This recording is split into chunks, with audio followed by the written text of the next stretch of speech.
Olá, eu sou Fernanda Fedato e esse é mais um episódio do Blue Minicast. O Brasil parou essa semana frente aos acontecimentos do Rio de Janeiro. O que aconteceu lá foi interpretado por parte de alguns como uma tragédia, outros como uma chacina, mas o ponto que nós podemos tirar disso é de que forma as pessoas que trabalham na segurança pública, e principalmente as mulheres que trabalham na segurança pública, encaram os desafios da saúde mental. Hoje nós temos aqui conosco uma convidada muito especial. Ela é a Deluíse Martins, ela é técnica na Polícia Criminal do Paraná. E a ideia de conversar com ela hoje é trazer como é o enfrentamento dessa pressão, o enfrentamento dessa rotina, que às vezes entra em contato com tantas coisas tristes para uma pessoa que está sempre de bom humor, como é o caso dela. Deluíse, bem-vinda. Bem-vinda ao podcast. Conta para nós um pouquinho como que foi que você entrou nesse mundo da polícia científica. Olha, desde criança eu já queria ser polícia. Então, é algo que já vinha sendo muito natural. Tudo que eu imaginava e pensava era sempre voltado para essa área. Fui fazendo provas, né? Até que eu decidi que estava muito bem onde eu estava. Trabalhei na Copel por muito tempo e estava bem feliz lá, mas continuei fazendo provas. Até que um dia deu certo um dos concursos e fiquei super feliz. E como foi a mudança de você passar ali numa empresa, né, de economia mista, energia elétrica, para o mundo da polícia? A polícia, ela traz um lado um pouco mais masculino nosso, né? Essa força que a gente tem acaba aflorando um pouco mais. Existe toda a delicadeza, né, de ser mulher, sim, mas a rotina ela é extremamente diferente. Então, por mais que tenha a parte toda administrativa lá dentro, ainda assim tem a parte de plantões, que é o que hoje eu faço.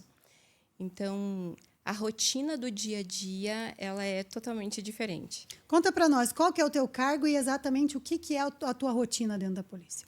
Hoje eu sou técnica de perícia criminal. Já faz 5 anos que eu estou na Polícia Científica do Paraná. Lá eu atuo principalmente na área de necrópsia e faço os atendimentos também para áreas de violência. Então, tanto de violência física, violência... área de estupros. Uhum. Tudo bem? Tudo bem, não tem problema. Toda a parte de violências, então, que nós fazemos os atendimentos. E principalmente a parte de necrópsia, onde eu auxilio também um perito legista. Entendi. Existe quando há local, né, que a gente chama de local, que são as ocorrências, a gente vai até o local para fazer toda a verificação do que acontece lá. Então, o que causou aquele crime, aonde que foi, foi um roubo, mas foi de dentro para fora, como que foi o arrombamento, tem um tiro ali na janela, esse tiro foi de que distância, qual é o tipo de arma que foi utilizada. E quando há um corpo numa cena de crime, que também vai para nós, a gente faz, então, toda a parte de necrópsia dele, para verificar o que aconteceu.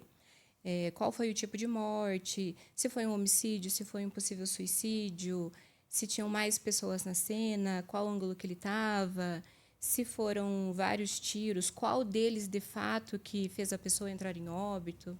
E a ideia, Deluíse, com essa mudança, né, é que geralmente as pessoas buscam um novo caminho profissional, buscando ali paz interior, saúde mental, e você fez um caminho onde você foi para um lugar mais estressor do que você estava antes, com novos desafios, claro. Eu creio que parte disso foi aliviado um pouco pela tua vontade de participar, né, dessa carreira, mas conta para nós como que você lida com esse tipo de rotina com a tua saúde mental. Não é nada fácil. Se você não tem uma estrutura para manter isso, você se perde lá dentro. Tanto que nós vemos muitas pessoas que entram no mundo da segurança pública que acabam. Muitos casos de suicídio que a gente vê, de muitos policiais. Às vezes, eles acabam entrando com o uso de álcool mesmo, né? E muitos deles precisam ser afastados porque não dão conta da carga pesada que é trabalhar lá dentro. Precisa, sim, ter acompanhamento de um terapeuta, precisa, sim, ter aqueles momentos em que você coloca tudo para fora. Então, fazer uma luta, ter um hobby, cantar, ler livros, assistir filme, passar tempo com a família, ir num parque. Muitas coisas que podem ser feitas para que você gere esse alívio que é necessário. E disso a Deluísa entende, porque além de ela trabalhar na Polícia Científica do Paraná, ela também é estudante de psicologia e ela faz uma outra coisa. Conta para nós qual que é essa tua carreira, Deluísa, que você segue aí. Hoje eu sou graduanda em psicologia, mas eu sou coach profissional já há alguns anos. Então, venho ajudando e auxiliando as pessoas a manterem o seu equilíbrio aí nas suas rotinas, né? Melhorando as suas habilidades também e estruturando, equilibrando aí a sua vida. E como que é possível fazer isso dentro da área da segurança pública? Como que você faz essa diferenciação de ter ali uma noite complicada, com crime, com coisas pesadas, e você chega em casa e está ali seus filhos te esperando? Como que a Deluíse trabalha essa diferença? Vou dar um exemplo dessa noite, por exemplo. Nós estamos com uma operação no estado, né, esses dias agora. E, então, foi uma noite bem intensa, várias famílias perguntando, né? Enfim, toda a operação correndo. E por mais que no plantão de 24 horas nós temos um alojamento, possamos descansar de uma certa forma, tem noites e plantões que não tem como. A gente passa acordada quase o plantão todo. Preciso, sim, de algumas horas depois para poder descansar um pouco. Então, quando eu saio, normalmente é um banho um pouco mais demorado, que é um momento um pouco meu. As crianças estão ali. E filhos é algo que sempre recarrega a nossa energia. Como os meus ainda são pequenos, né? Quase, né? Um adolescente já e um que está na pré-adolescência. Mas eles vêm com aquela energia contando. E, mãe, olha isso. E aquela atenção que você tem que dar, que a mente vai para um outro lugar. Você acaba esquecendo daquilo. Eu, particularmente, consigo e tenho uma capacidade de diferenciar. Talvez uma habilidade que foi desenvolvida, algo que eu já venho, né, fazendo há alguns anos. Então, quando eu chego em casa, eu não assisto jornal, eu não vejo as notícias. Vamos acompanhar o caso, o que aconteceu no boletim de ocorrência. Em casa, eu não vejo. Não que não tenha como fazer isso o tempo todo. Em algum momento, né, vem mensagem do grupo, a gente acompanha o que acontece. Mas, no geral, eu tento separar. Então, em casa é o tempo de casa, a parte do escritório é a parte do escritório e a parte da polícia, quando eu estou lá, eu procuro estar presente naquele momento. Então, quando eu estou dentro da polícia, lá dentro eu sou policial. Eu sou servidora pública, faço atendimento às pessoas, que é o servir as pessoas. Mas a ideia que sempre me vem na cabeça quando eu penso em tudo que você faz é assim, nós, né, eu também sou mãe, a ideia é que quando nós temos um filho, a gente idealiza um mundo, né, que dos sonhos para eles, como seria a vida deles, como que é a diária deles. E eu creio que você, tendo contato com tantas coisas no teu dia a dia, como que funciona o coração de mãe, sabendo que os teus filhos estão aí no mundo e que o mundo tem tudo isso que você vê no teu trabalho? Tem dia que eu agarro muito mais eles do que o normal. Porque, realmente, a gente vê muita coisa, tanto na cidade, quanto que acontece em todo o estado, e a gente acompanha o que acontece no mundo afora. Filhos, a gente quer criar eles dentro de uma bolha de segurança, mas, infelizmente, não temos como estar com eles o tempo todo. Não tem como estar com eles 24 horas. A gente vai tentando ensinar, né? O que pode ser feito, o que não pode, haja dessa forma, não haja dessa forma. Aquela coisa simples do não fale com estranhos, né? Até uma certa idade isso funciona muito bem. Depois de uma outra idade precisa, por causa de um network na vida, né? Mas enquanto são crianças, existe essa necessidade do não fale com estranhos, isso é importante. Mas não só isso, aconteceu uma situação, para quem que você vai ligar? O que você vai fazer? Então, toda essa parte que, às vezes, a gente acaba passando despercebido de passar para os filhos é importante. Eu vejo lá a parte mais feia do ser humano, porque a polícia científica atua quando o crime já aconteceu, quando a situação já está bem pesada. E a parte das crianças é a que sempre pega. Você tem que lidar com eles. Então, quando chegam crianças ali para mim, o que eu tento passar para eles? Um máximo de conforto num ambiente que é extremamente pesado. Ninguém quer estar lá. Então, eles chegam, olha, você foi super corajoso, super corajosa de estar aqui.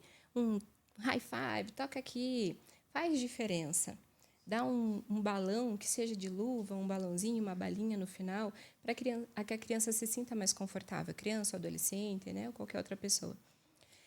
A ideia é justamente essa, né? Você trazer um pouco de humanidade para aquela situação tão desumana. Sim, sim. Às vezes, como servidores, a gente esquece que a gente está ali literalmente para servir, para atender eles, para que eles se sintam acolhidos e escutados no momento de dor. Para que eles não cheguem lá e falem, meu Deus, mais uma pessoa que vai me ouvir. Nossa, eu vou ter que falar tudo de novo o que aconteceu. Então, para que eles se sintam bem. São todos profissionais que fazem isso? Não. Né? Mas a gente tenta. No mundo ideal seria, né? No mundo ideal seria. Me conta como que a Deluíse, estudante de psicologia, ajuda a Deluíse policial. Tentando criar vários hobbies. Não atarefando e criando uma agenda que não se aguenta exatamente. Mas fazendo um planejamento de que coisas funcionem para aqueles momentos. Então, o que pode ser feito naquele final de semana que estou de folga? Vamos num parque? Vamos fazer um piquenique? Vamos sentar e só ver filme? Hoje vai ser o dia de comer bobeira. Trazer algo um pouco mais leve. Então, entender como que o cérebro da gente funciona, que traz essa parte da psicologia, para que fique funcional no nosso dia a dia.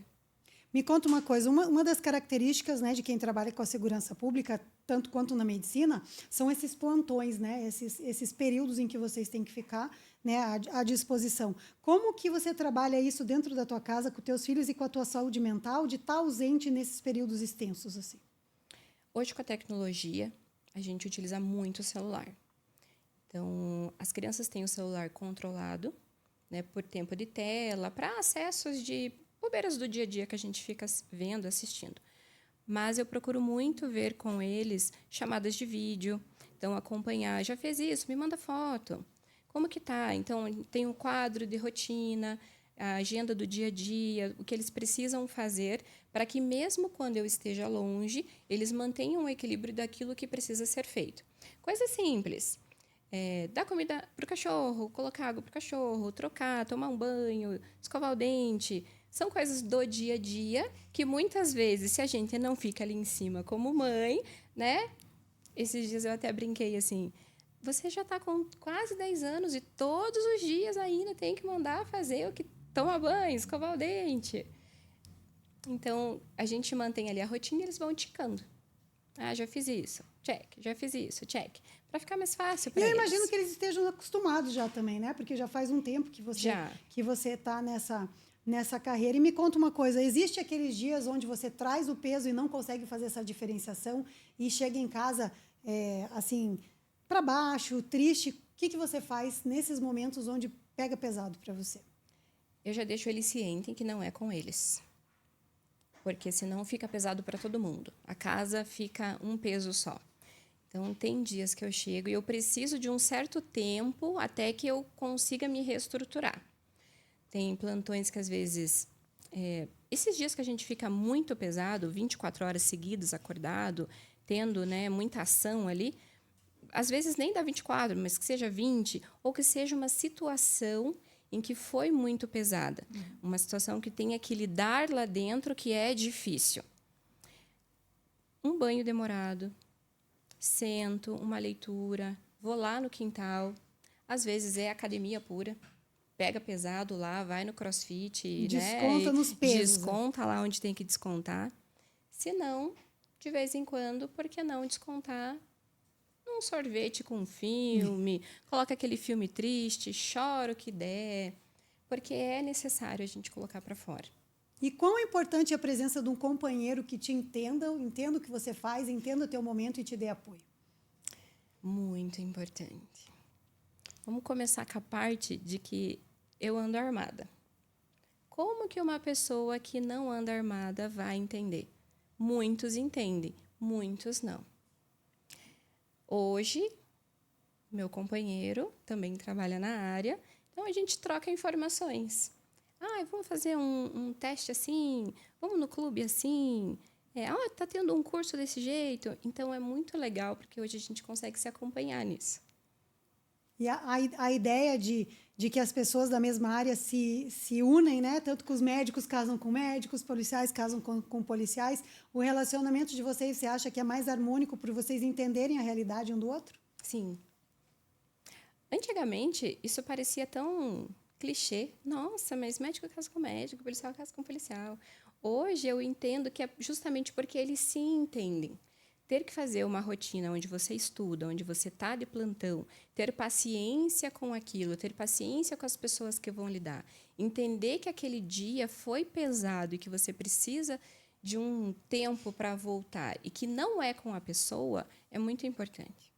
A ideia que nós temos é que as pessoas que trabalham na área, com o tempo, elas vão criando uma certa resistência, uma casca grossa, né? As pessoas não se chocam mais com algumas coisas se banalizam. Uhum. Você acha que isso é verdade? Acontece isso mesmo? Ou ainda continua te afetando da mesma forma? Acontece em vários casos. Ai, você é tão fria. Mas não é ser frio, é justamente saber separar. Saber entender que aquilo dali não está acontecendo com você. Aconteceu com a pessoa e o que eu posso fazer para trazer um mínimo de conforto, um auxílio, uma resposta para aquilo que aconteceu. Você deve estar acompanhando, como eu acho que todos em casa estão acompanhando, todos os acontecimentos dessa semana, né? Você já passou algum momento de medo na sua profissão? Já. Às vezes, em algum local que a gente precisa ir, está acontecendo o confronto ali ainda. Então, a gente não sabe quem, de fato, que cometeu o ato, se está por perto ou não. Situações que nós temos que carregar, às vezes, né, um corpo numa situação que aconteceu um homicídio, um suicídio, enfim. E são locais remotos, são locais de difícil acesso. A gente também não sabe se vai dar conta. Quando tem atendimentos que tem que fazer que são pesados, a gente não sabe se vai dar conta ou não. É muito do que acontece. Uma das coisas que eu converso com as pessoas que trabalham na tua área e outras áreas também, que são áreas com bastante exigência emocional, são as pessoas, às vezes, experimentam um pouquinho da síndrome do impostor. O que é a síndrome do impostor? Você deve saber, né? Porque você é da área, mas a ideia de assim, será que eu estou fazendo bem? Será que eu estou performando da forma como eu tinha? Ou será que as pessoas têm essa impressão de mim? Será que realmente eu faço? Porque eu imagino que deve dar um medo de você não estar à altura de tudo que você tem que fazer. Você já passou por isso na tua carreira? Já. Mas a maturidade ela vai trazendo calma, descansa, né? Você não precisa estar acelerada desse jeito. Então, acontece. Eu acho que quando a gente entra, a gente até comenta dentro da polícia que a gente entra querendo ser o Batman, né? Quer que tudo dê certo, quer que tudo aconteça. E isso acontece muito no serviço público. A gente vai entendendo que as coisas acontecem de uma maneira diferente daquela que você espera ou que você quer que aconteça. A ideia de você trabalhar numa área tão sensível como essa, às vezes me traz um pouco a ideia de que é um serviço que você não vai ter uma longevidade grande, que você não vai aguentar por tanto tempo. As pessoas, geralmente, elas abandonam esse tipo de carreira ou elas seguem até a aposentadoria? Na polícia científica, eles seguem até a aposentadoria. Na polícia civil também. A polícia militar tem um tempo menor, né? A aposentadoria deles sai um pouco mais rápida. É diferente. Mas quando as pessoas começam a ficar um pouco mais velhas, esse operacional todo começa a diminuir um pouco, existe a possibilidade da mudança de cargos dentro. Então, ir para uma área mais administrativa, de repente sair do plantão e ir para uma área que fique no dia a dia mesmo, porque não é todo mundo que aguenta o plantão. Então, e é importante que a pessoa se conheça, porque ela sabe, o plantão para mim não serve. No plantão eu não dou conta, eu passo mal.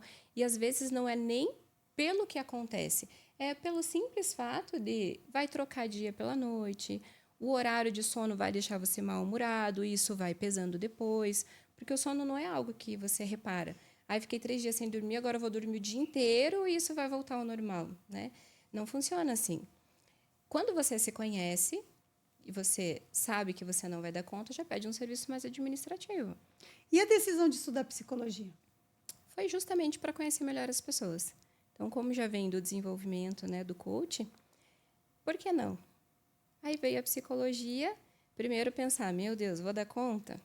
O plantão proporciona isso, né? Você conseguir mais dias tranquilos, Por mais que fique lá 24 por 24, 24 por 48, por 72, no dia da sua folga, você pode pegar um livro e ler, desenvolver aquilo, e o que vai te ajudar na sua carreira. Vai te ajudar a entender o porquê que aquela pessoa agiu daquela forma, a entender o que medo pode causar quando uma criança chega em você.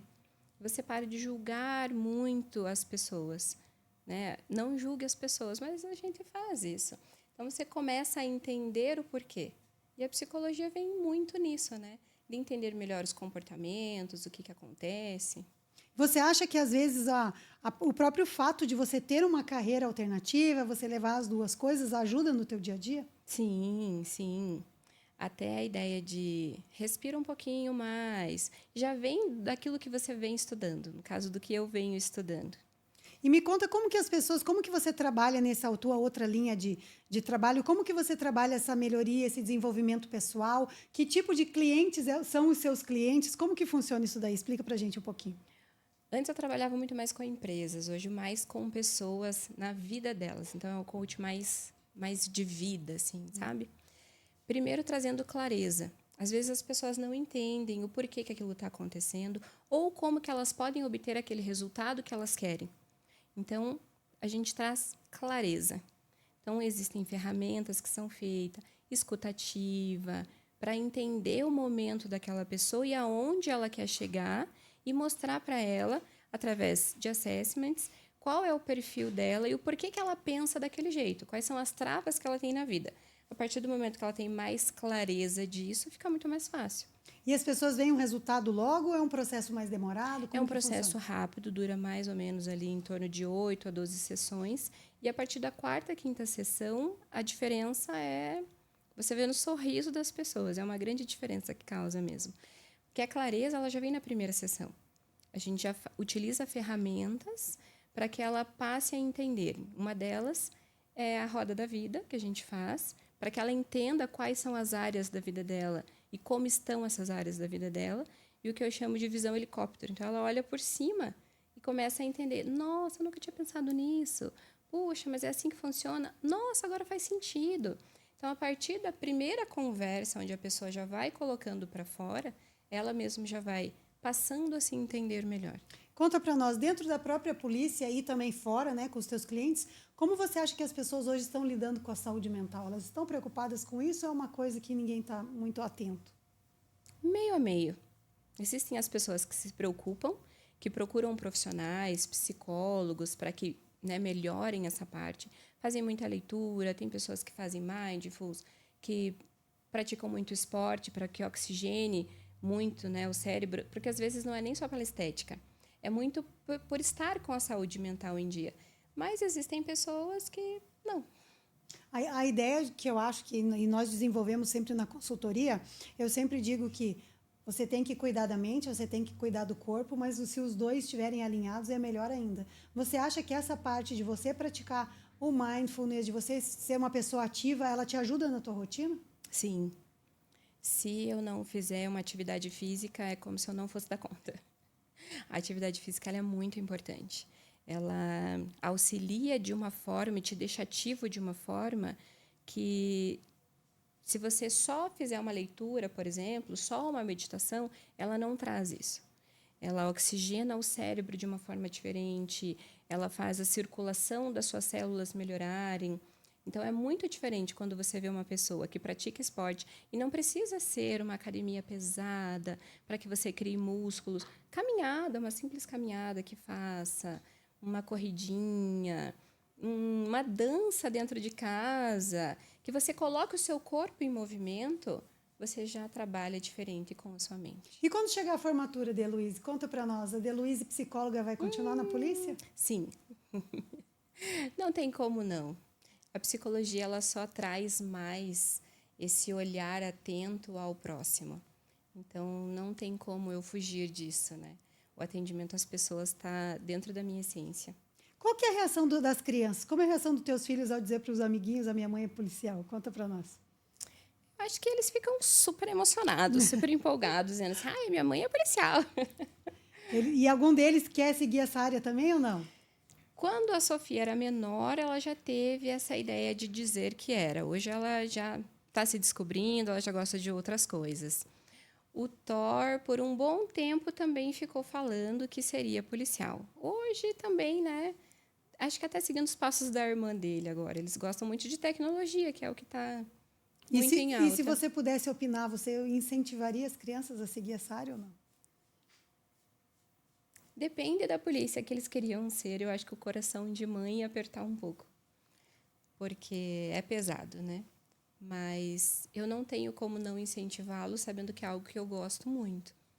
E os teus pais? A gente viu para baixo, vamos ver para cima agora. Como que os teus pais lidam com isso?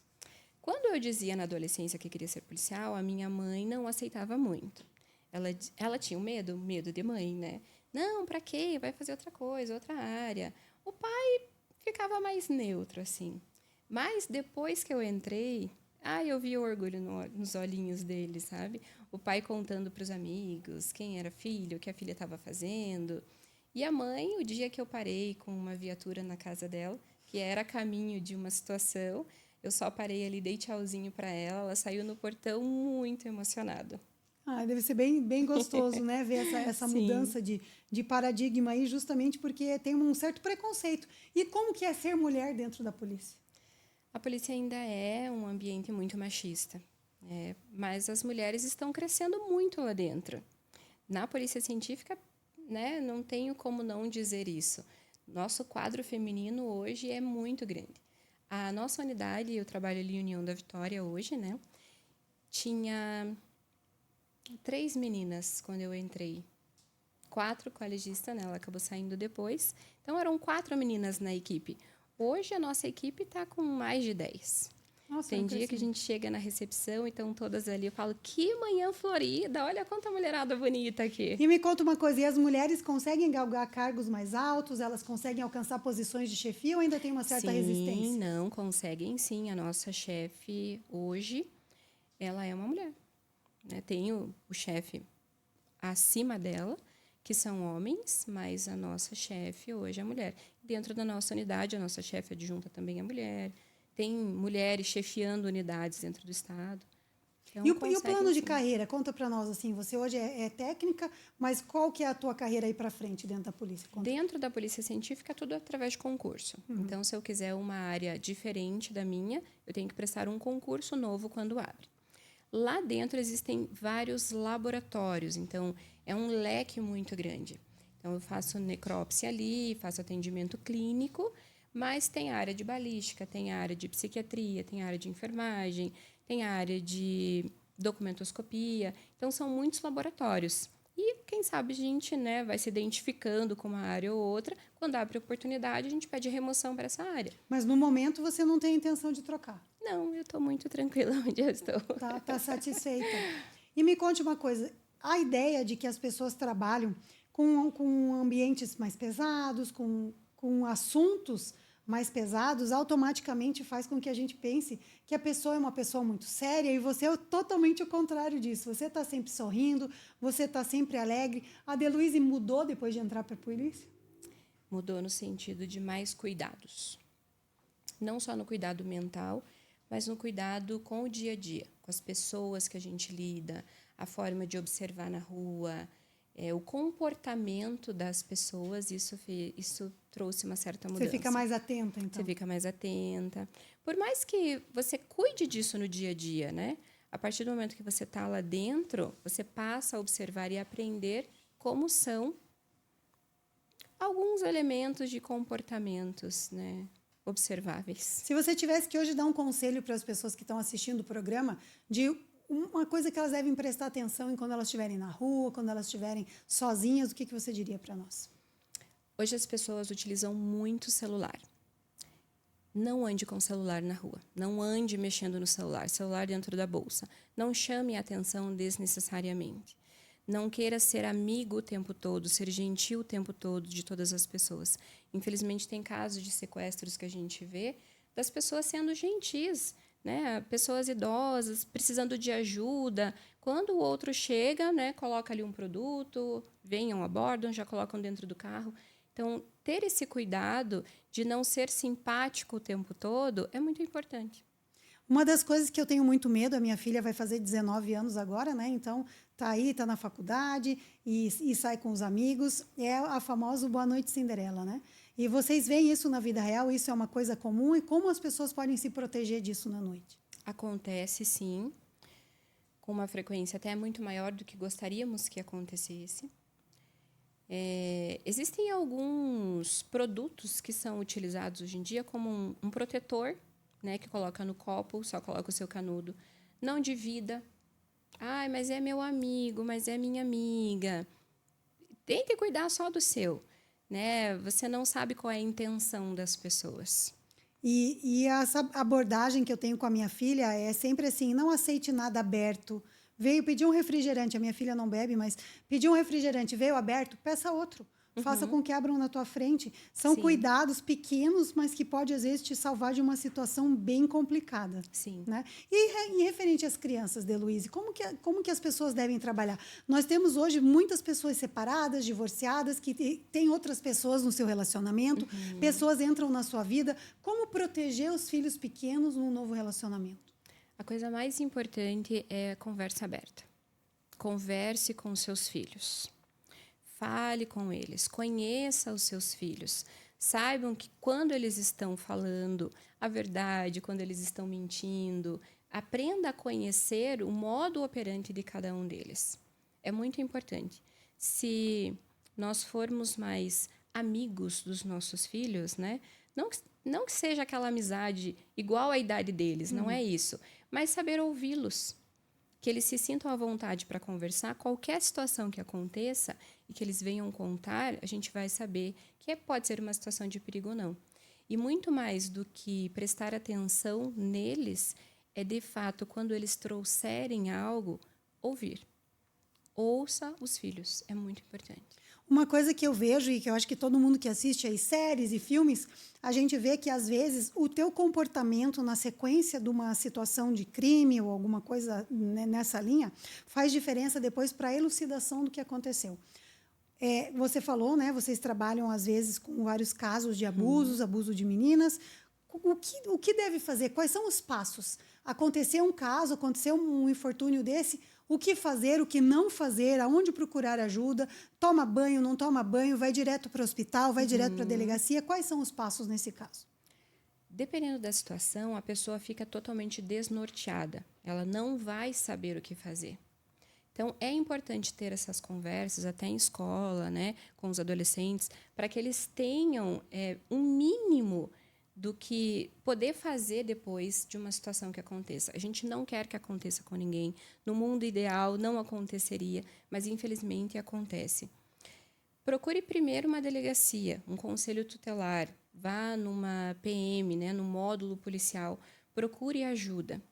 Ah, eu não sei aonde fica. Tem confiança? Procure a sua pessoa de confiança. É muito importante todos nós termos uma pessoa de confiança. Não precisa ser exatamente a mãe. Às vezes é uma tia, às vezes é uma prima, às vezes é a irmã, às vezes é uma amiga da escola que você consegue, né, um amigo da escola, que você consegue contar uma situação que você está passando, o que aconteceu, que te incomodou. As pessoas, elas confundem, às vezes, um estupro só com o ato em si, né, com o ato de penetração em si.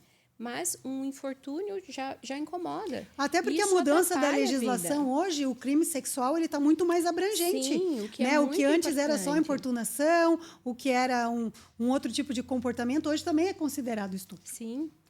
Pense que uma criança que teve uma passada de mão de um adulto, o quanto ela vai levar isso para a vida? O quanto isso vai atrapalhar em relacionamentos futuros, na insegurança dela, na procura de um emprego, né? Isso atrapalha a vida da pessoa depois. Então, o que fazer?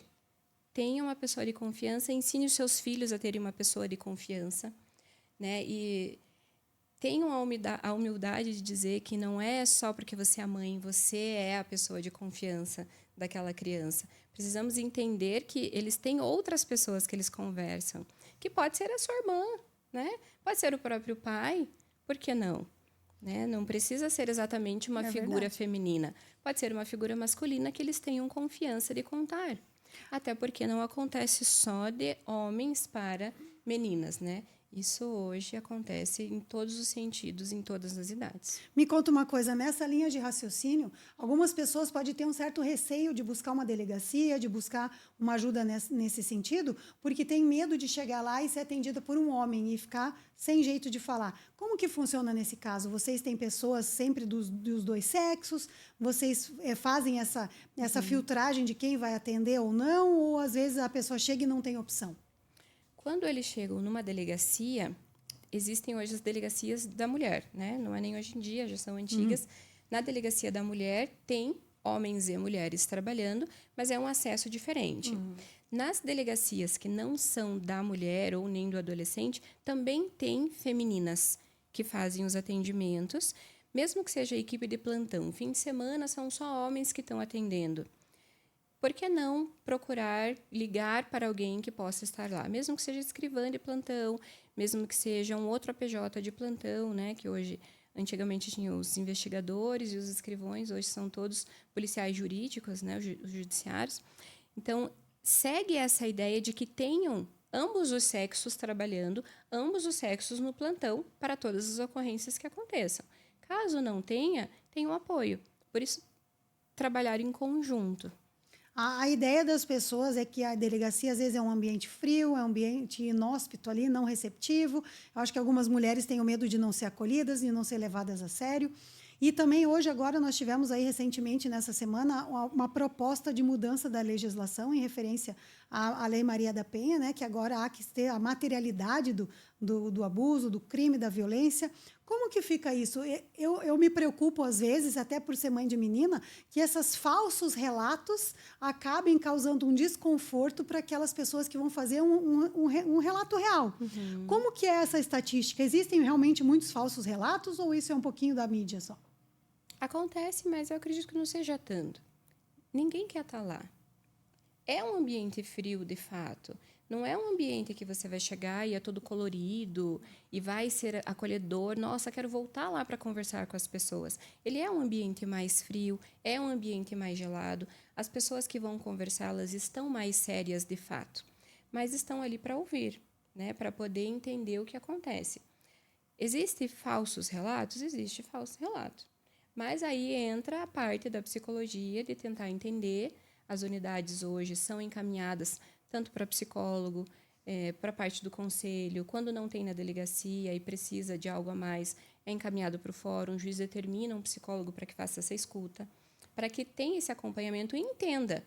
Mas, né, vamos puxar os dados, vamos ver o que aconteceu. De fato, puxar uma linha ali de todos os fatos que aconteceram para saber se aquilo é real ou não. Eu te pergunto porque nós trabalhamos muito dentro de empresas, né? E dentro de empresas, nessa linha de assédio, de ameaça, de importunação sexual e outros tipos também de relatos, a gente vê que, às vezes, algumas pessoas elas agem por vingança, elas agem ali na reatividade. Eu não recebi uma promoção, eu vou fazer uma acusação. E nós verificamos que, às vezes, é verdade, mas muitas vezes também não é verdade. Sim. Mas quando você faz ali um processo administrativo para fazer essa investigação e você tem uma coisa que acontece dentro da empresa, a verificação é muito mais fácil, né? Você tem câmeras, você tem relato de parceiros, você tem os colegas, você tem o histórico da própria pessoa. Mas quando vem um relato desse, o caso famoso que ficou do Neymar, né? Que depois, se ele não tivesse aquela gravação, se ele não tivesse o vídeo, ele poderia ter se complicado muito. Como que é esse trabalho de investigação para verificar se realmente se trata de um relato real ou é uma invenção? Na polícia científica, hoje, a gente verifica os vestígios. Então, conversas de celular, o que pode, né, ter causado aquilo. Enfim, é uma análise dos fatos. Essa investigação ela cabe mais depois à polícia civil. Então, dentro da polícia civil, vai ter o psicólogo que vai fazer a escuta, o delegado, o próprio investigador que vai estar ali, que vai fazer essa escuta e, dependendo do tempo de caso, ele já consegue entender alguma situação. Mas é puxado informações. Então, não é somente o relato da pessoa. Vamos chamar a outra pessoa também para um relato? Vamos ligar as informações para ver se bate isso ou não? Né? Não fica só no relato específico da pessoa. Então, é feita uma investigação em volta para poder entender o que Porque aconteceu. Uma das coisas difíceis na área do direito, né, a gente verifica isso no nosso dia a dia, é que é difícil você provar que você não fez alguma coisa. né? Você provar que você fez, está ali, tá a materialidade daquilo. Mas você provar que você não fez, e para os dois lados também, porque muitas vezes o homem pode dizer assim, mas foi consensual, ela topou, ela aceitou, e você provar que você não aceitou. E para o outro lado também, a palavra da mulher tem muita força, né? Então ela chega e diz, aconteceu, e aí como que o homem prova que ele não fez, que ele não disse, que ele não assediou? Também é complicado. E eu imagino que nos crimes também. Existe essa diferença do peso da voz da mulher e do homem quando é investigado um crime? Depende muito da situação. Então, né? Tudo depende, sim, tudo depende. Porque nada tem um rótulo. Tudo precisa entender o que trouxe até aquele momento. Então, sim, depende de muitos fatores, depende de muita coisa para poder entender.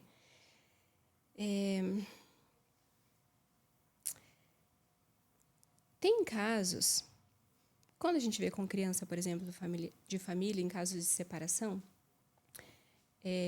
que existe essa certa vingança, né?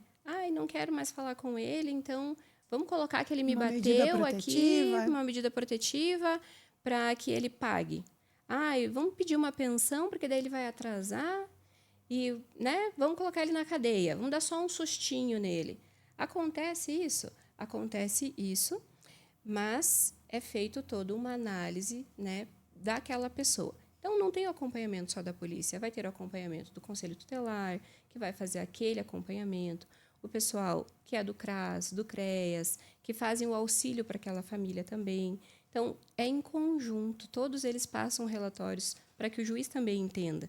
E que o juiz fale, mas alguma coisa não está fechando aqui, vamos verificar isso daqui direito. A ideia que nós temos também, e que isso me incluo nessa estatística, é que nada no Brasil é investigado a fundo, nada é levado a sério. E eu vejo que nas conversas que nós temos, pelo menos, que existe esse comprometimento com o processo adequado, né, com o devido processo legal, de ouvir as partes, etc., uma preocupação com a descoberta da verdade mesmo. Você que está dentro desse ambiente, existe realmente essa preocupação em elucidar os crimes? Ou é como tudo no Brasil agora, é só para inglês ver? Conta para nós. Dentro da Polícia Científica do Paraná, existe essa preocupação. Então, tanto que quando vai um vestígio, hoje a gente tem toda a lei da cadeia de custódia, que faz o acompanhamento. Então, aonde está aquele vestígio? Para onde que foi encaminhado? Qual o laboratório? Quem recebeu? Quem que assinou? Qual data que foi? Qual que é o código de barras? Então, hoje, todo esse processo é acompanhado para que, de fato, a gente tenha uma elucidação melhor, né, com quase 100% ali, e para que a gente leve para aquela pessoa uma resposta melhor, para que ela se sinta mais confortável. Então, na Científica do Paraná hoje, existe sim essa preocupação. Nós temos aí alguns podcasts hoje em dia que falam muito sobre crimes reais, né? Então, eles abordam ali a Suzane Richthofen, a Elise Matsunaga e várias outras pessoas, a Flor de Lis mesmo. Então, existe uma sensacionalização do crime, quase que eu digo assim, uma glamorização do crime. E isso faz com que algumas pessoas achem que, para se tornar famosas, às vezes eles têm que seguir numa linha aí de se tornar criminosos, né? A própria popularização das pessoas que estão em contato ali com as facções, com os criminosos. Como que vocês enxergam a forma com que antigamente, né, eu digo antigamente, as pessoas da minha idade, nós tínhamos uma visão que isso era uma coisa muito distante. E hoje os jovens, eles perderam um pouquinho esse filtro de distinguir o que é certo, o que é errado, por essa glamorização. Como que vocês enxergam isso no dia a dia? Realmente há um distanciamento das pessoas? Ou para elas, aquelas atividades que antigamente eram consideradas assim horríveis, hoje talvez não é tanto? Como que vocês encaram isso? As pessoas querem muitos likes hoje, né? Então, elas acabam literalmente perdendo o filtro daquilo que é de valor e aquilo que não tem valor. Dentro da polícia científica, a gente não tem um contato direto com como é a vida das pessoas antes do crime acontecer, né? Como eu falei, para nós já chega depois que aconteceu. Mas acompanhando, vendo, a gente entende que os adolescentes hoje, muito jovens, o próprio jogo do tigrinho, né? A gente sabe que aquilo a pessoa vai pegar o seu dinheiro, você vai perder o seu dinheiro, mas é uma ilusão. E qual que é a ilusão do ambiente onde elas estão, a realidade em que elas estão vivendo? Então, é muito diferente eu chegar para um adolescente que estuda numa escola, por exemplo, no centro de Curitiba, para uma criança, um adolescente que estuda numa escola do centro do Rio de Janeiro. A realidade do mundo em que eles vivem é diferente. E a importância de entender isso e trabalhar com eles de uma forma que eles entendam que aquilo é um valor importante ou não, também vai ser diferente. A ideia de hoje, eu acho que a preocupação da maioria das pessoas é que essa melhoria pessoal que você falou, que você trabalha, né, com essa linha de melhoria e desenvolvimento pessoal, é que muitas pessoas investem na melhoria no sentido de melhorar na sua carreira, tá? E eu vejo, às vezes, um pouco de resistência em você até ter a humildade, como você falou, de falar assim, eu preciso desenvolver o meu lado pessoal. Como que esse trabalho funciona? As pessoas que buscam o teu serviço, elas buscam mais para o desenvolvimento de carreira ou elas querem mesmo ser pessoas melhores, mais plenas, às vezes mais investidas no relacionamento? Como que funciona todo esse processo? Muitas delas vêm primeiro pela carreira, para desenvolver uma habilidade como um líder, para uma transição de carreira, né? Quando eu quero trocar de carreira, isso daqui já deu para mim, mas não sabe como fazer, até pelo medo, né? Às vezes, muitos anos numa mesma empresa, como que vai simplesmente pedir demissão daquela e procurar um emprego novo? Então, essa transição de carreira também é buscada. E, através disso, a pessoa vem se conhecendo. Fala, nossa, eu tenho essa habilidade, eu posso fazer isso. A gente busca essa parte da carreira e, às vezes, as pessoas esquecem a essência delas, mesmo que seja para ser policial. Mas e a tua essência de um bom comunicador, de um bom acolhedor, de um bom analista, de estar ali olhando e entendendo aquela situação? Primeiro vem muito pela carreira, porque a gente cresce. O que você vai ser quando crescer?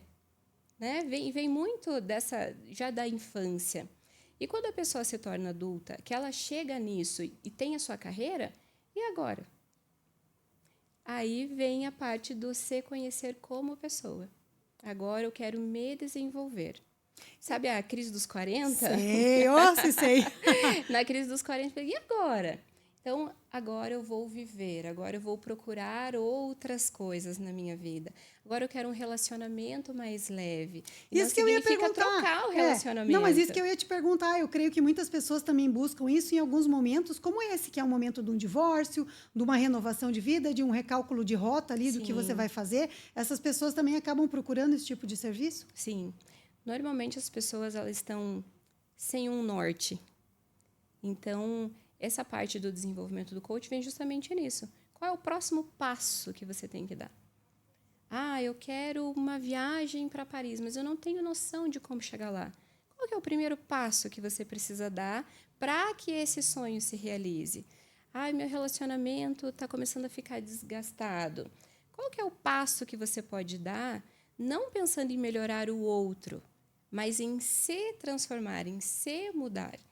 Né? E lembrando que uma coisa é diferente de outra quando se trata de psicologia e coaching, né? A psicologia ela vai tratar mais os traumas, algo que trave a pessoa em algum momento, e o coaching é algo mais rápido, algo que vai só colocar aquela pessoa em movimento. Ouvindo você falar agora, me veio muito isso, né? Nesses momentos de transição de vida, de separação, etc., as pessoas às vezes tendem a jogar no outro a culpa do acontecido e não enxergam os próprios defeitos e os próprios shortcomings, que a gente diz, né? Onde eu falho, onde eu não atinjo o meu potencial. E às vezes você precisa justamente de alguém para falar assim, olha, você também não é perfeito. Você também tem que se desenvolver e melhorar. E quão difícil é você falar para uma pessoa assim, olha, você está enxergando isso aqui de uma forma errada.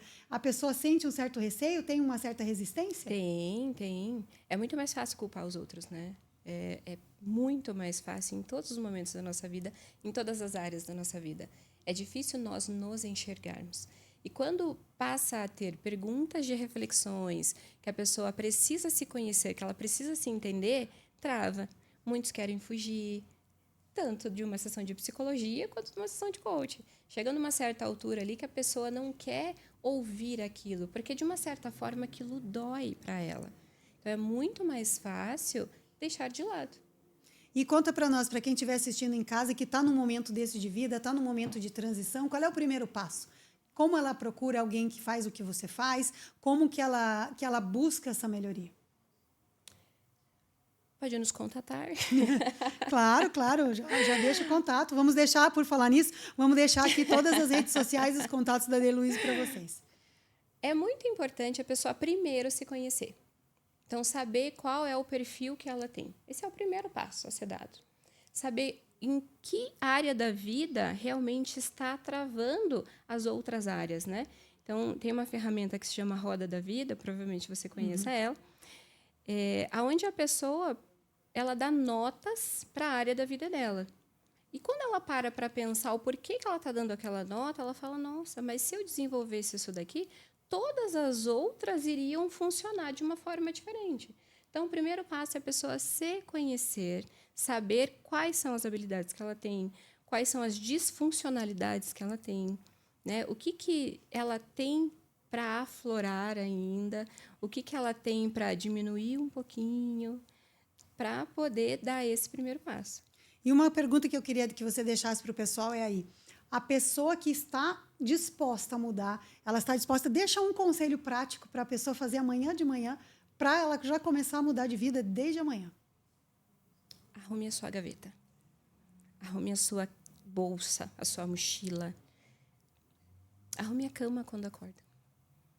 O nosso cérebro, ele entende que quando você faz pequenas ações, você...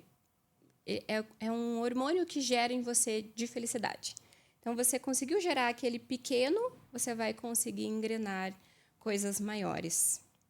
Posso dar um exemplo bem simples? Tem uma cliente, eu até tive uma cliente muito parecida, mas eu vou contar uma cliente de um mentor meu, do Jerônimo. Ela queria muito fazer atividade física, ela queria correr, mas era muito difícil. Qual que é o passo que ela precisava dar para que isso se tornasse grande para ela? Vamos acordar às 6 horas da manhã e você vai para a academia. Gente, isso é um passo gigantesco na vida de uma pessoa. Então, precisa ser algo muito menor.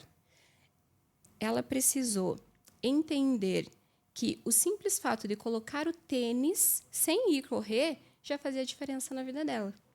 Então, ela decidiu que no momento do dia a dia, entre a escovação de dente, o pentear o cabelo, colocar a roupa, eu já posso colocar o tênis aqui.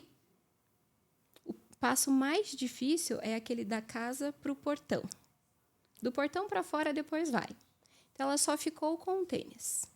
2 dias depois, um dia depois, alguém na família falou, precisa comprar pão. Mas eu já estou de tênis. Então, ela foi. No outro dia, eu vou buscar pão de novo. Isso passou a virar uma rotina para ela.